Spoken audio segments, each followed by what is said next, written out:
पुढची बातमी आहे जळगावातून। जळगाव महानगरपालिकेच्या प्रवेशद्वारावरच सत्ताधारी भाजप नगरसेवकासह नागरिकांनी ठिय्या आंदोलन केल्यानं खळबळ उडाली आहे। छत्रपती शिवाजीनगर आणि वसंत कलानगर परिसरातील रस्ते, गटारी, पथदिवे आणि पिण्याच्या पाण्यासह मूलभूत सुविधांच्या प्रश्नांवर नगरसेवक विजय बांदल यांनी नागरिकांसोबत आंदोलन केलंय।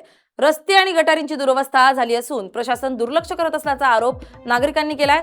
समस्या न सुटल्यास तीव्र आंदोलनाचा इशारा विजय बांदल यांनी दिलाय।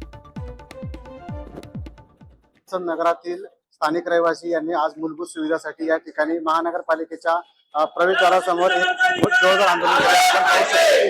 या ठिकाणचे नगरसेवक विजय बांदल नेतृत्वाखाली या ठिकाणी हे आंदोलन करण्यात येत आहे। आपण पाहू शकतो की या ठिकाणी स्थानिक रहिवासी असलेले महिला आणि पुरुष या ठिकाणी प्रमुख मूलभूत मागण्यांसाठी या ठिकाणी आंदोलन करण्यात आहे। स्वच्छता, गटारीचे रस्ते आणि या ठिकाणी आंदोलन करण्यात आहे। आज नागरिकांनी मला नगरसेवक कशासाठी बनवलेला आहे की बुवा विजय बांदल हा सर्वसामान्य कुटुंबातला व्यक्ती आहे, मी मुलगा आहे की बुवा सर्वसामान्य आम्हाला माहित आहे की काय कसं असतं। वार्डामध्ये कोणत्याच कामाची समस्या आम्हाला सोडवल्या गेल्या नाही। 8 महिने आले मला निवडून आलेले। आमच्या मागण्या ज्या आहेत त्या अजूनपर्यंत कोणीच आमच्याकडे लक्ष देत नाहीये, प्रशासन जबाबदारी घेत नाहीये।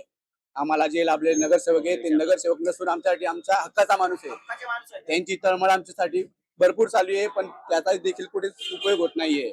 दादा, तुम्ही काय सांगाल? प्रशासन काय भूमिका घेते? आजचं प्रशासन हे निद्रिस्त अवस्थेचं आम्हाला जाणवतंय, कारण की गेल्या 8 ते 10 वर्षापासून आम्ही वारंवार या ठिकाणी चक्रा मारतोय। या ठिकाणी महानगरपालिकेचे प्रशासन जाणूनबुजून केलं करत असल्याचा आरोप या ठिकाणी भाजपचे नगरसेवक विजय बांदल यांनी केलेला आहे। जितेंद्र कोतवाल, LS मराठी, जळगाव।